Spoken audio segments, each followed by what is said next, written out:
That's a good to you where you are. If you're coming in right now, let us know where you're logging in from. Our viewers, readers, and listeners, this is your news network, zimai.com. We have right now a brief touch, touch into the US election outcome.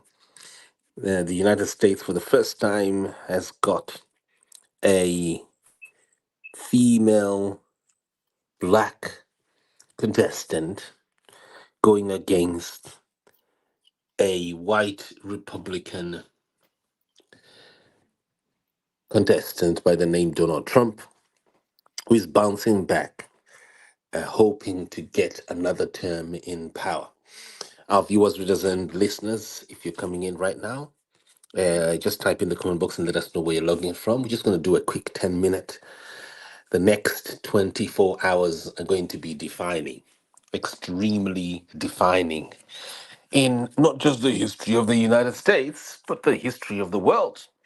Because, as is already known, the United States policy, the United States, the country, practically governs, it leads the entire human habitation, the entire human world. And so everyone around the world is looking out to who is going to take over power this time, who is going to be elected by the American people. And so quickly, I have in the studio here joining me live one of our analysts, Wilbert Mukori. Wilbert, I hope you're there. Yes. Hello, viewers and listeners, wherever in the world you are. Welcome to this discussion. I think it is going to be an interesting election. I think you're absolutely right. The importance of these elections could not have come at a worse time for the world, because at the present moment, the world is facing so many challenges. And to have an American president who is likely to steer up the pot is a worrying thing, particularly for those of us coming from third world countries. So I totally agree with you there, Simba. But Wilbert, why should we be worried? Why should some of us who are from the third world countries worry? Because we don't live in the US. Some of us have never visited America. We may never visit America. We may never get even an American visa. So what is that to do with us? Tinopinda papi papa panyama huku. Well, the reality is Panyama whatever happens to um, the West in general does affect those of us in the third world. I think somebody once said that when those in the developed world have flu and they have a cough, those of us in the third world will be coughing blood. That's how bad things are. And at the present moment, let's face it, the world is in serious turmoil. On one extreme is these problems caused by the extreme weather. You know, we right now in Zimbabwe and in SADC and many other African countries, actually, we are facing a drought. And then you could easily switch to flooding. And look what is happening in Europe, in Spain. They've had serious flooding problems, the worst they've ever had for decades. And look at the turmoil in Europe itself, countries like Ukraine at war, and then in the Middle East. All those things, America has a say in them, in the sense that it could help end those wars, or it could let them burn on. And whether we like it or not, some of the ill effects of these things do come to visit us. If Russia become arrogant, they are already in Zimbabwe. The Chinese are already in Africa, and their involvement in those countries in Africa, if they become emboldened, uh, could be could have long damaging effects. You know, in Zimbabwe, for instance, we have failed to hold free, fair, and credible elections.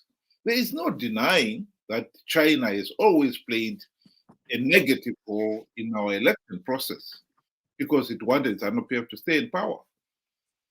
And we are stuck with this corrupt, incompetent, and tyrannical regime at a time when we desperately needed change. So it will affect us, Simba. And Wilbert, who are you seeing? By the way, our discussion is only for 10 minutes. I want to keep, strict to the time.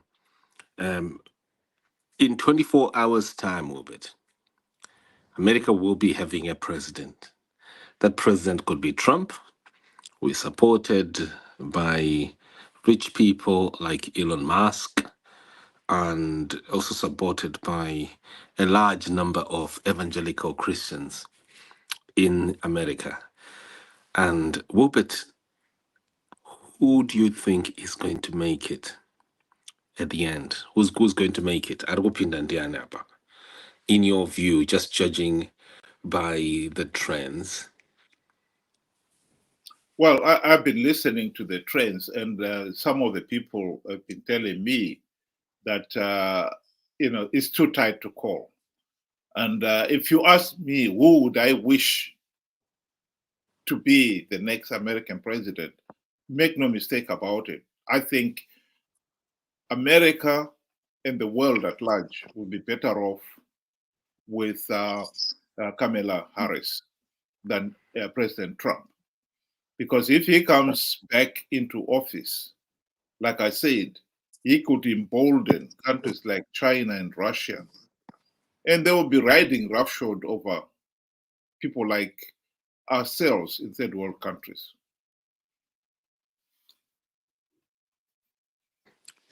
Right, okay. So you're saying here we are likely to have here another Hillary Donald set up, right? Where Donald just makes it because American society will generally go for a male um, a character and will disfavor a female because they are viewed as a Jezebel, as Hillary was called back then. Yeah, is that what you are seeing, Wilbert? Because we know what the Americans generally, the American psyche, will favor a male person who is powerful, who is can I call him? I'm looking for the title, the specific, someone with a strongman um personality, a strongman demeanor, as someone who looks very authoritarian, and someone who can revive the pride and the power of the American people. So, Wilbert, this is just a repeat of history. I mean, I'm looking at your face right now. You are doubtful that Kamala is going to win. You might like Kamala to win, Wilbert, but you are doubtful that she'll win because you have that opinion that Trump is a force to reckon here. He is a force against Kamala, but not just a force. He is a walkover on Kamala. Well, to be quite honest, the at the present moment, most people will tell you, even at this the last 11th hour, that they don't know who is going to win. It is that tight. And but I Yeah, but agree who with do you you. project? We know the knowing, but projection, we need to know what your projection is a little bit. No, I mean, like I said, my projection is judging from the reports that I've read. It's too tight to call. But if you ask me, who, if I was in America and the right to vote, who would I vote for? I'll tell you that I'll vote for Kamala Harris. And that is, and I've given you my reasons why I believe that she'll make a better president than our friend Donald Trump. Uh, his first 4 years when he was in power did cause a lot of chaos. I think the other advantage that the American system has is that as much as Trump may come in, he will not have his way I'm saying in the same sense. which chaos are you talking about there? A lot of American people won't agree with you. They see Trump as someone who, when he was president, he improved the quality of life for Americans. They see him as someone who spoke out for American nationalism and national pride, and so which chaos are you talking about here? Well, I mean, if you think that was nationalism, American nationalism, People view Kamala, they view Biden, they view Obama as the chaos. You know, the ones they associate these with the chaos that you are alluding. well, I mean, I think it's a matter of opinion. You know, some people would believe Barack Obama, for instance, when he was in power, he did achieve a lot of things. We've got to remember each president when he comes into power, American president when he comes to power, he faces all these other different challenges. Obama did face a situation where the economy was threatening to collapse. Remember the the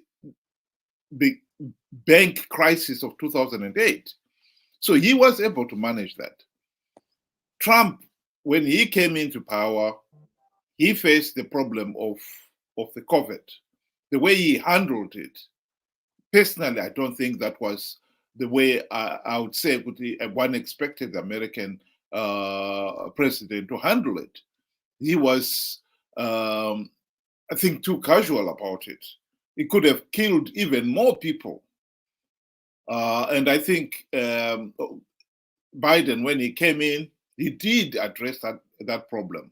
But again, the advantage with America's democratic system is that whoever gets into power does not have the kind of sweeping powers that we see with dictators like Mnangagwa or Mugabe before him, where he has got so much power, he does what he damn well pleases. Trump, as much as he would have wanted to have exercised those powers, he did not get those powers. So that is one of the benefits of having a strong democratic um, system. The threat was there, but it never materialized because the democratic system will not allow him to do that. Well, just reading comments here. Right, Wilson Manganda, watching from Australia. Godfrey Gomba is saying Trump is going to win and fix all the problems the Democrats caused.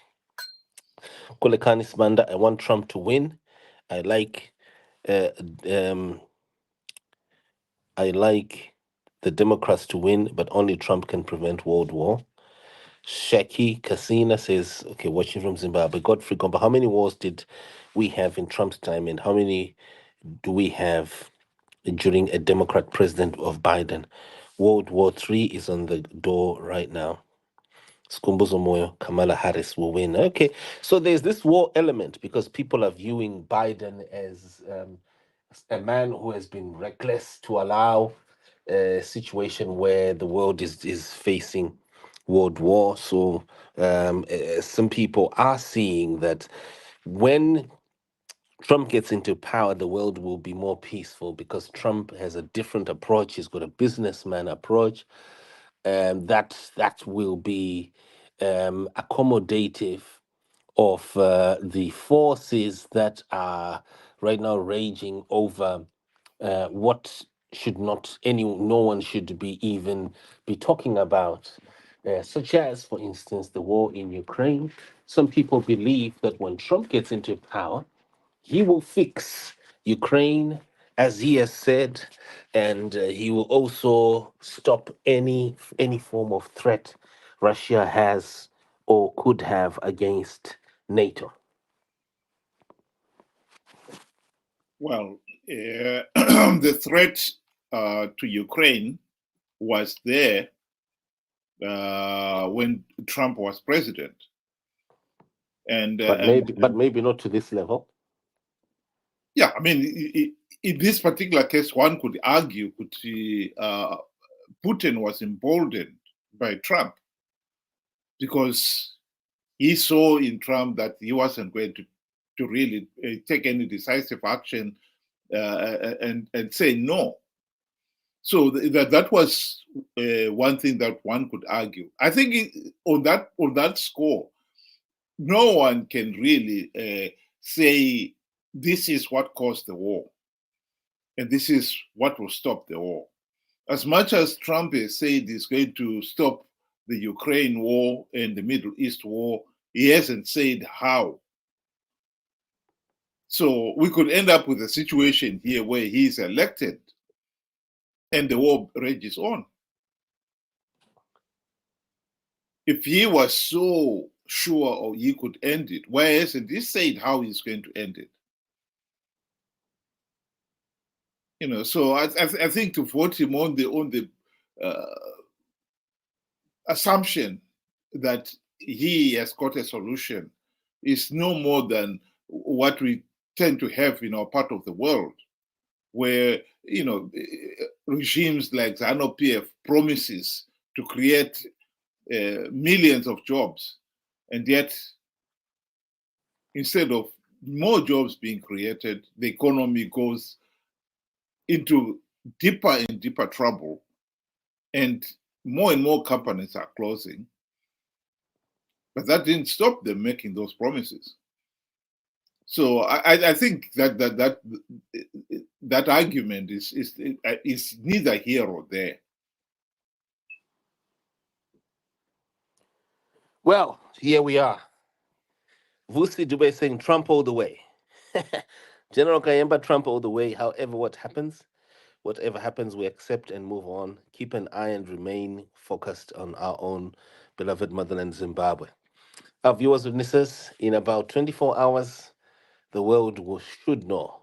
Am I right, Wilbert? 24 hours or maybe I don't 36 think the hours. results will be out in 24 hours. I think this, because it's so tight, Right. it may take 3 days, maybe 4 days. 2 or 3 days before some of the results are known. And if they are very, very close, they tend to recount them and recount them again because they know they cannot afford to make mistakes. So Right. when you're involved in recounting and double checking, it takes time. But I think Hmm. by probably Friday we should know. I mean, if it was one where it was a clear-cut case where one was really leading, you could say even if other states have not declared their result, somebody has already crossed the line. They've got more than the is it 269. If you get 270, you've crossed the line. You've become president. So if somebody was to cross that line even at the end of tomorrow, this time tomorrow, then that's fine. The results, one could say, oh, he is a winner because there are so many. There are only a total of so many electoral college votes. So, but I think this race, because it's so close, may have to depend on all states declaring their results.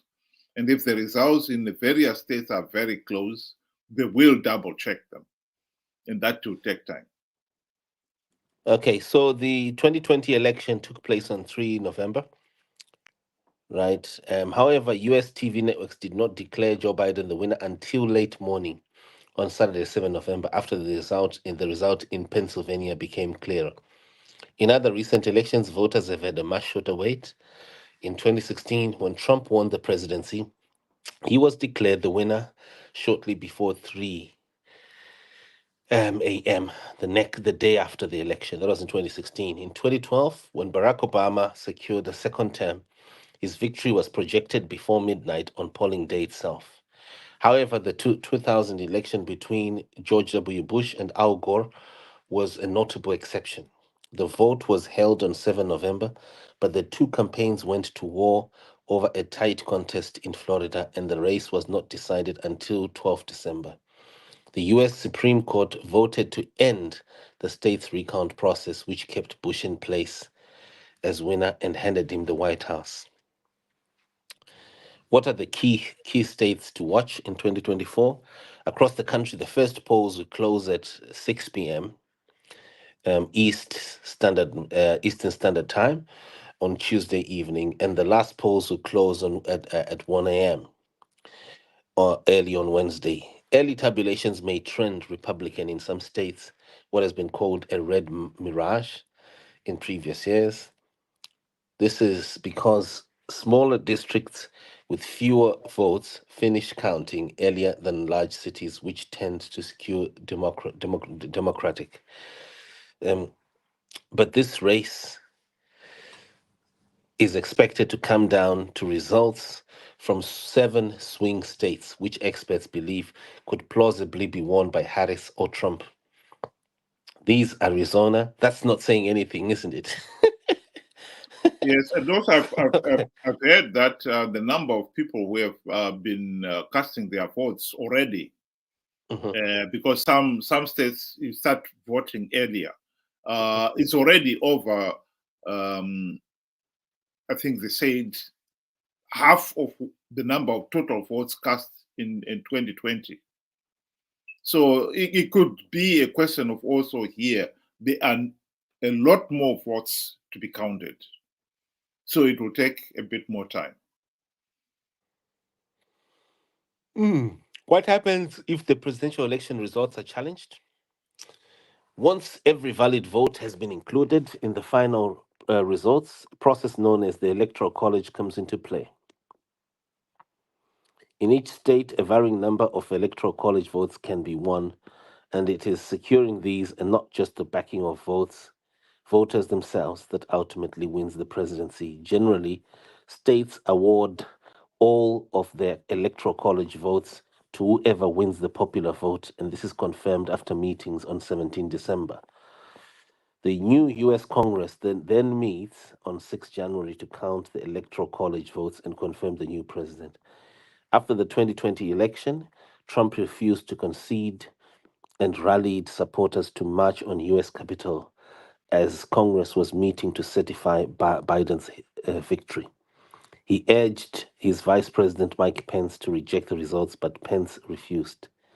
Even after the riot was cleared and members of Congress regrouped, 147 Republicans voted unsuccessfully to overturn Trump's loss. Right. That was just misguided. In Mm. this particular case, the uh, the count on the Mhm, 6th of January was just a formality. By the time the Senate meets to confirm the result, it's just a confirmation. You know, all states would have said, depending on their rules, if you win the majority in this state, you get all the electoral votes, period. That mhm. is their rules. So in this particular case, when you've counted the votes in a particular state, like, take for instance, uh, Florida, if you are supposed to get 19 electoral votes, you've got 19 electoral votes. Everybody knows that. So the meeting in January is merely a formality. And the whole idea that Vice President uh, can refuse or reject them was a nonsense. It was a non-starter. You know, the people have voted, and it is not for the Senate or the House of Representatives. What if a person has got evidence, Wilbert? What if he's Trump got was evidence that he's presenting? No, Trump was asked if you've got the evidence, present it before the courts, and he did present the evidence, and the court said that is no proof that the electoral process was rigged. That is the whole point. And I think in this particular case, it should also be noted that even some of those states in which the officials were Republicans, they confirmed that the results were fine. They double checked the counting, and if it was close the first time the results came very close, they double checked it, they recounted it, they followed the rules. The problem with Trump is he has got the mentality of some of our leaders in third world countries, where if I lose, I don't accept the results. That cannot be acceptable in a democratic institution, in a democratic system. You've got to accept that if we follow the rules we all agreed to at the beginning, then we should accept the results. You can't keep on changing the goalpost just because the results didn't come the way you wanted them. And that is exactly what Trump wanted to do.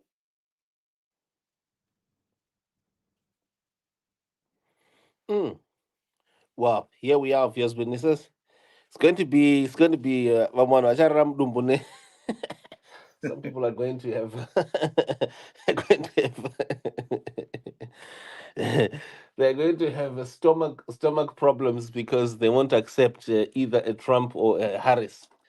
Yeah, and No, I think Americans, as a rule, I think in most actually democratic countries, as much as they may not want Trump or Harris, they will accept the democratic will of the majority.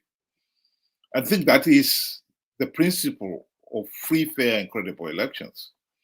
mm, If you lose, better luck next time. Trump lost last time and he's trying again now. And so if he wins, good luck to him. I think I personally, I'll be honest with you, Simba, I'm not so much concerned that America will have serious problems if Trump or Harris wins. The democratic institutions in America are strong enough that a president cannot ride roughshod over those processes and drag the country into a serious problem. That is the beauty of a healthy and functioning democratic system. Whereas in a country like Zimbabwe, where Mnangagwa rigs the elections, he has got total, absolute power. He controls the MPs themselves. They know that if uh, Mnangagwa doesn't like them, they will never be elected. So they've got to cow down to him and what he says and what he wants. And the same applies to the judiciary. The same applies to the media, etc., etc. So the institutions are not there, to check, to keep him in check. They're non-existent. That is the problem. well, here we are, folks. We're hoping later on we'll have some of our US guests. They've promised to come in and we we smashed this debate. I think it would be nice to hear from them on the ground while they're there, right at the polling stations, wherever, and we get that rich news analysis from the ground.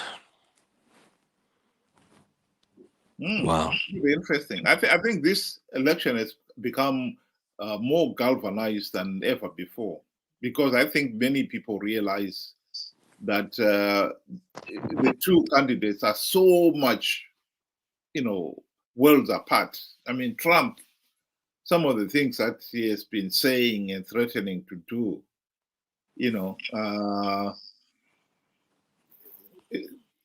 those are the sort of things what you say, well, you know, Mhm. you don't expect a healthy and functioning democracy to do things like that. But You Trump don't didn't do them. you don't expect. Yeah, I mean, he was threatening that he will have mass deportations of the immigrants. Well, the U.S. economy, one of the things that has made U.S. such a powerful nation is that its economy has always been running uh, in top gear. And if you're going to suddenly carry out these mass deportations, it may disrupt America's economy. Are you trying to say it's an economy that's built on immigration? So if you start touching immigration, then you're touching the economy. Is that what you're saying? Well, if you look at the numbers that he was saying he would deport, that is a significant labor force for America. Some of it may be individuals who are doing the basic chores like looking after children. Yeah. What you've got to realize here is that by looking after the children or the elderly, they are Mhm. releasing the more skillful workers to go to do a full day's work. If you are going to be forced to have to look after your children, that disrupts the economy. So, as much as they may be the laborers, uh, nonetheless, they are important. You know, some of Mm. them may be farm laborers, even.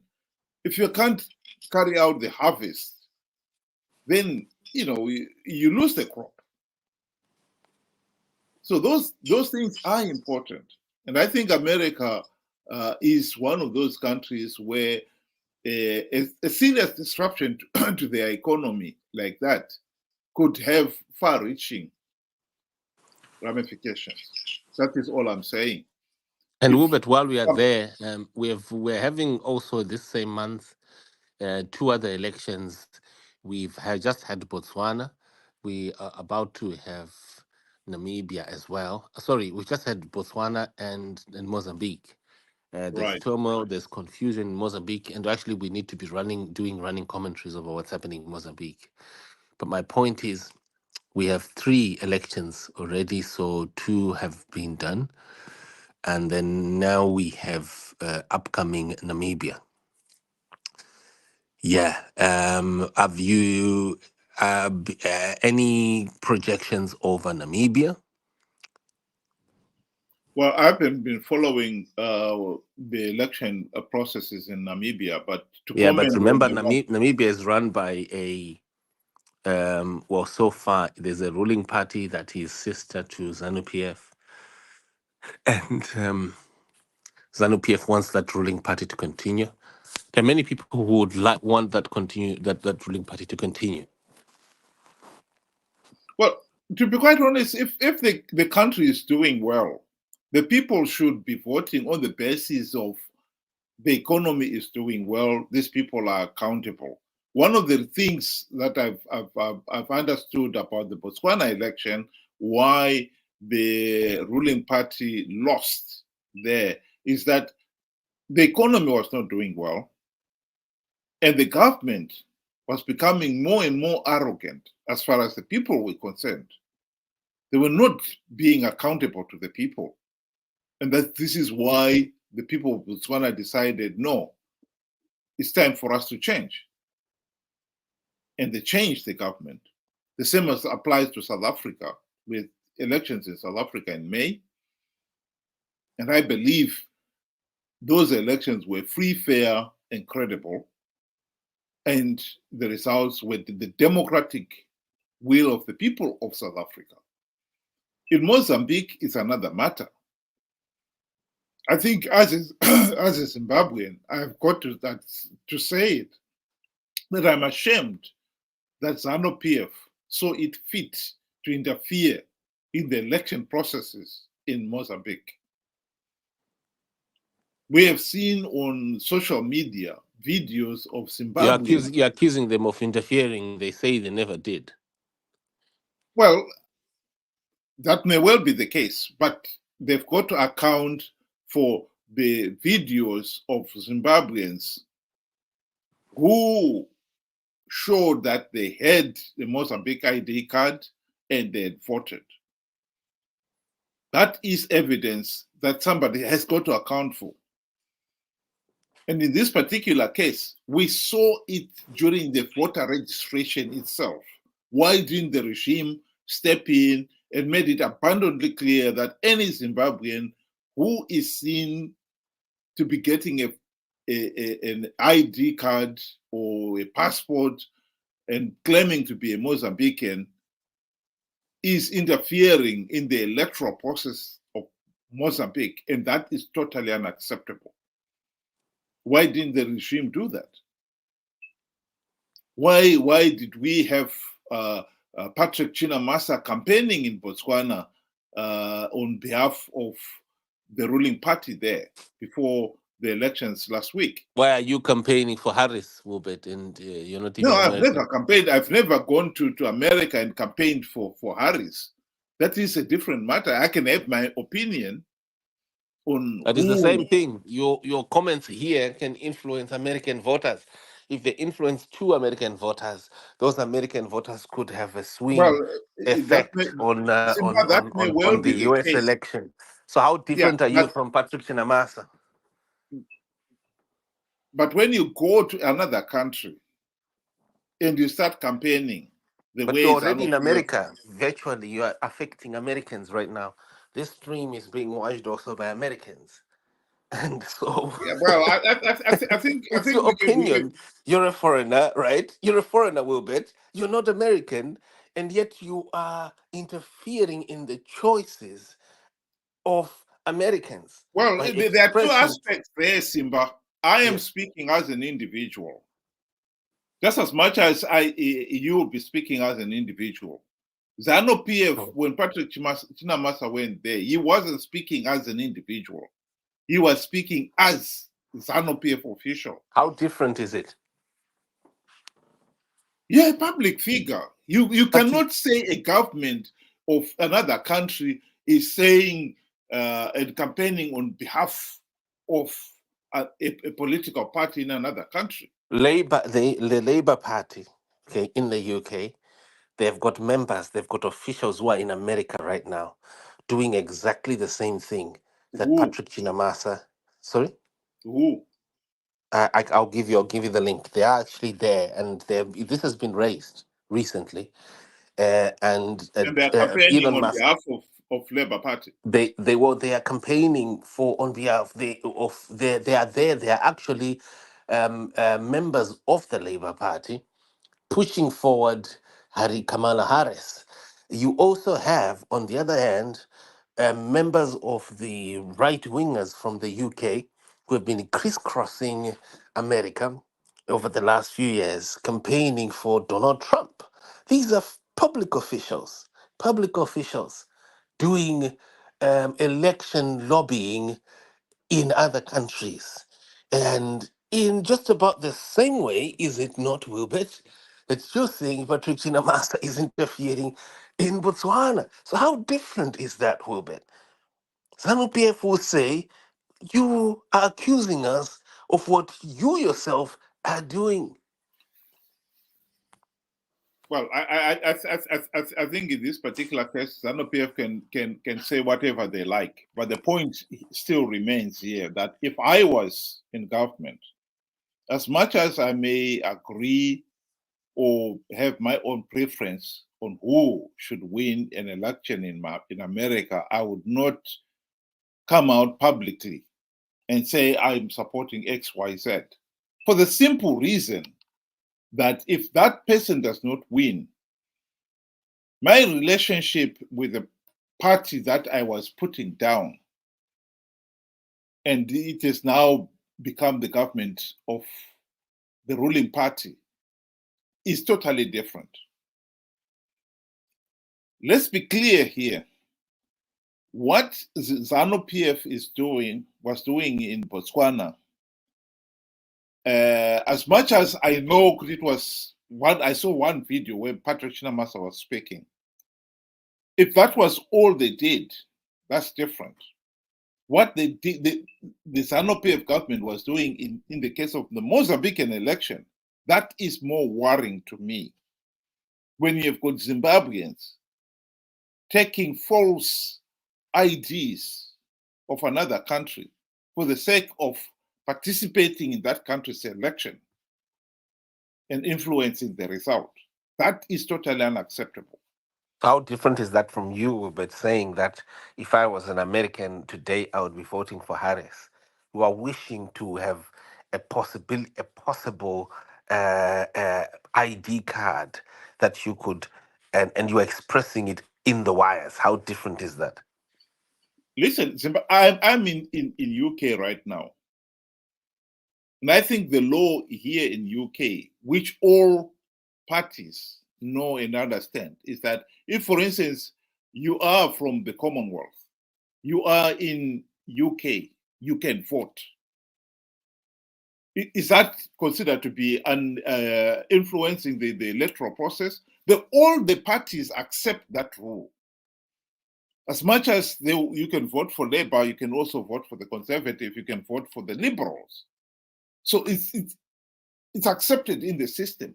So if you were in America and the American system says if you've been there for the last 5 years, even if you do not have official paper to prove that you are there legally, you are allowed to vote, you can go and vote.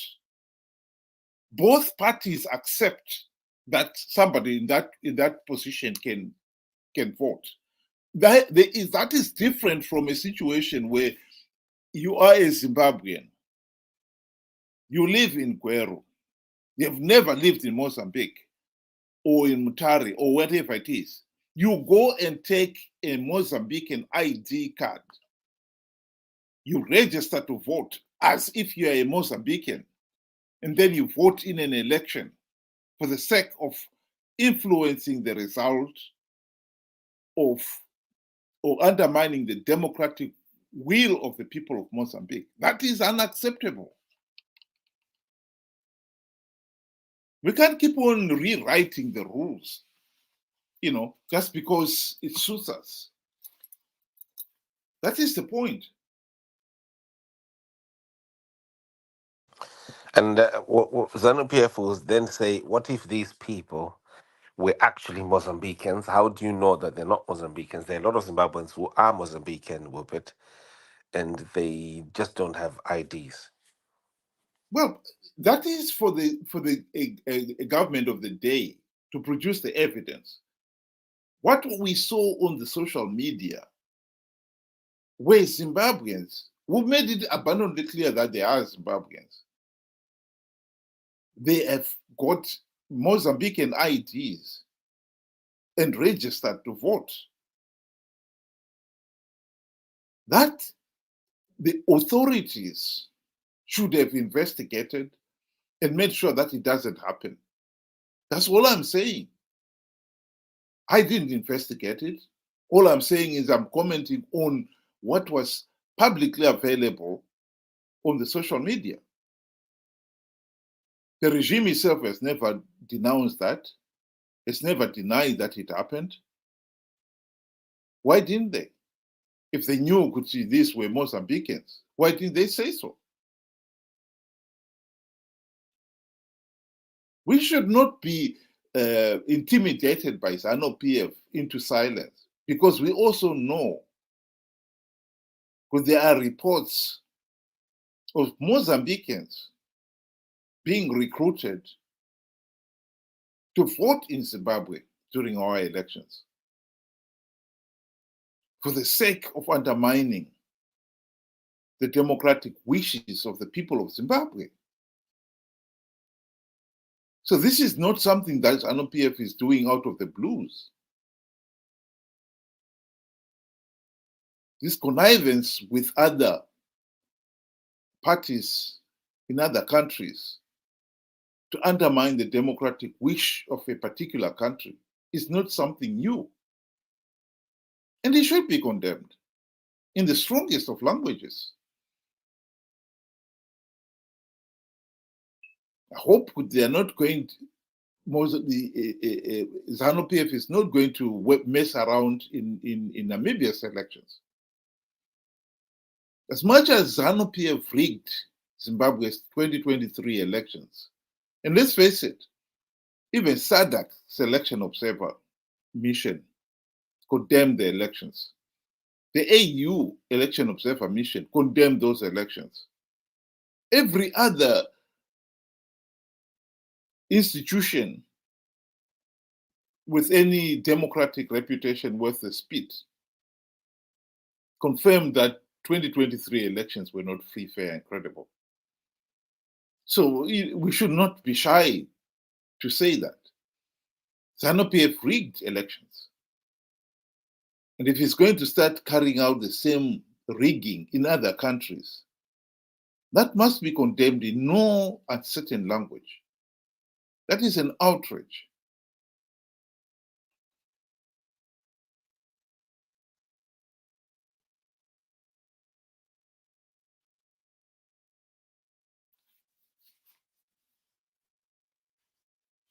Wilbert, we might need to shut quickly. Last comment here that I'm going to read from General Kayemba. And while we're on that, Wilbert, you might have forgotten also that the Chamisa of Mozambique's lawyer was killed when he was about to go to court. Are you aware? Yes, in Mozambique, yeah. I understand now Yeah. the death toll has risen up to 13, I think, last time I read about it. The number of Mm, people killed in Mozambique's election-related violence is now 13. mm, mm, mm. Yeah, here we are. Here we are. I think we need good running commentary over Mozambique. We seriously need, yeah. Well, I agree with you. I think it is tragic. Mm. Seriously need to create a robust reporting mechanism.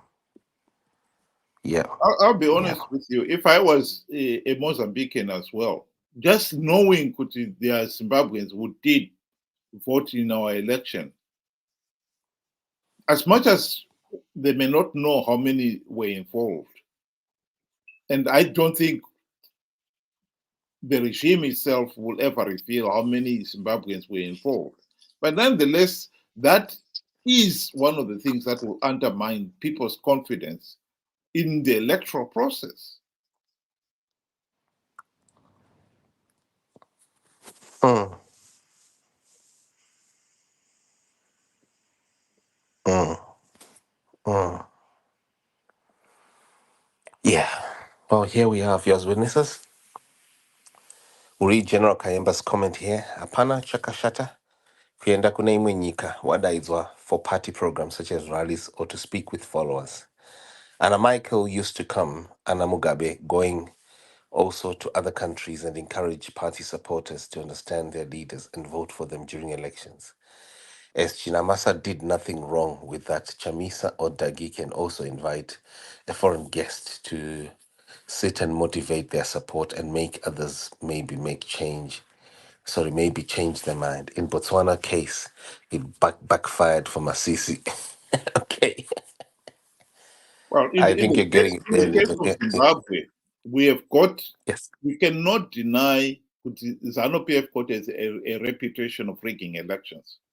So the minute Uh-huh. somebody ZANU-PF gets involved in your election, you immediately raise the question: are they here just to campaign for the other party, or are they here to rig the elections? That thought cannot be denied. And then in this particular case, yes, you don't mind foreigners coming and at the invitation of the local political leaders uh, to even attend some of the rallies. I totally agree with that. That is maybe not so bad. But when you've got a regime that has got a reputation of rigging elections, your immediate natural instinct is to ask, are they here just to campaign or to rig elections? That you cannot deny.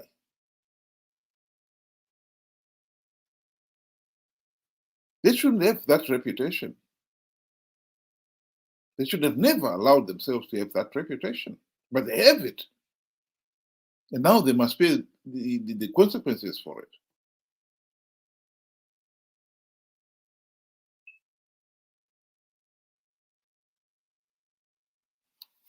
Robert, it's been great speaking. I'm hoping that our American colleagues will join us soon. Maybe they're still busy. Let me just check here. I think they'll join us maybe later on when we start another stream. Yeah. Yeah, What time do you want to start I'm looking. another stream, Siba? I You know think what? I think early morning. Early morning. It's now 2 a.m. So I don't think we will be able to wait for them before you and I go to rest. I'm thinking later on in the morning into the afternoon. so. Yeah, we're going to just be doing 24/7, 27 election watch, commenting.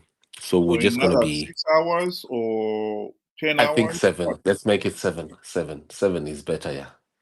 Matter of Okay, fact, let's 7 make it hours 10 time. hours. Let's make it 10. 10 is better from now. Okay, It's a bit healthier. Yes. So after 12, so 12:30 afternoon. Yeah, British time. 12:30. Okay, yeah. Okay, I'll join you 12:30. Send me the link.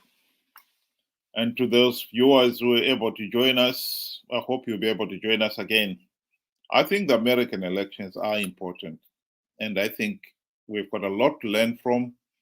And in analysis of their results and the election process, I think it's very useful for countries like Zimbabwe that are trying to have a healthy and functioning democratic system of government. Thank you very much, Simba, for inviting me along.